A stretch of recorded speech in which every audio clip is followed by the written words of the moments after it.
Hey guys, what's up? আজকে একটা tutorial নিয়ে আসলাম কীভাবে আপনি অফলাইনে কোনো ইমেজকে পিডিএফে কনভার্ট করতে পারেন সেটার উপর। অফলাইন বলতে কোনো ধরনের ইন্টারনেট লাগবে না কিংবা কোনো ধরনের সফটওয়্যার লাগবে না, জাস্ট ডিফল্ট কম্পিউটার ইউজ করেই এটাকে একটা ইমেজকে আপনি পিডিএফে কনভার্ট করতে পারবেন চাইলে। সো সেটা করার জন্য আমি প্রথমত একটা ইমেজ সিলেক্ট করতেছি। একটা ইমেজ নিয়ে ফর এক্সাম্পল এই ইমেজটা। তো প্রথম কী করবো, ওই ইমেজটাকে ড্র্যাগ করে একটা ব্রাউজার ওপেন করব।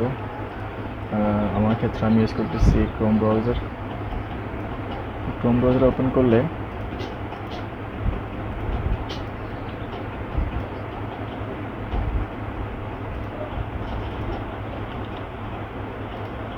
নিউ ট্যাব করতেছি একটু।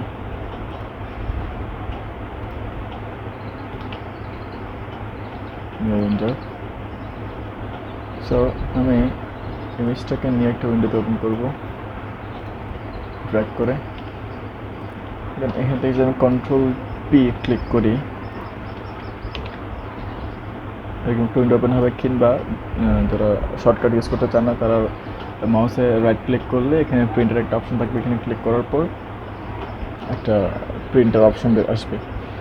সো প্রিন্টার অপশন আসার পর আপনি দেখবেন বাম পাশে আপনার ইমেজটা যেটা আপনি সিলেক্ট করছেন এটা, ডান পাশে হচ্ছে কিছু প্রোগ্রাম যেগুলো নর্মালি প্রিন্ট করার সময় থাকে। সো এখান থেকে দেখবেন এই যে ডেস্টিনেশনে ক্লিক করলে থাকবে হচ্ছে গিয়ে আপনার যদি প্রিন্টার থাকে তাহলে প্রিন্টার থাকবে, আর যদি প্রিন্টার না থাকে যেই মানে মাইক্রোসফট প্রিন্ট টু পিডিএফ হাবি যাবে অনেকগুলো অপশন থাকবে যেগুলো আপনার লাগবে না। আপনি যদি ফ্যাক্স করতে চান তাহলে ফ্যাক্স ইউজ করতে পারেন, যদি ওরা ফ্যাক্স কেউ ইউজ করেন এখন। তো আপনি করবেন হচ্ছে কি পিডিএফ। সো এখানে পিডিএফ ক্লিক করতে হবে, সেভ এস পিডিএফ। দেন এখান থেকে আপনি লেআউট সিলেক্ট করতে পারেন, পোর্ট্রেট হলে পোর্ট্রেট, ল্যান্ডস্কেপ হলে ল্যান্ডস্কেপ। আমার ক্ষেত্রে আমি এটা পোর্ট্রেটে সেভ করবো। দেন পেপার সাইজ দিয়ে লিগেল হয় বা অন্য কোনো পেপার সাইজ হয় কিংবা লেটার হয়, এটা আপনি সিলেক্ট করতে পারবেন এখান থেকে।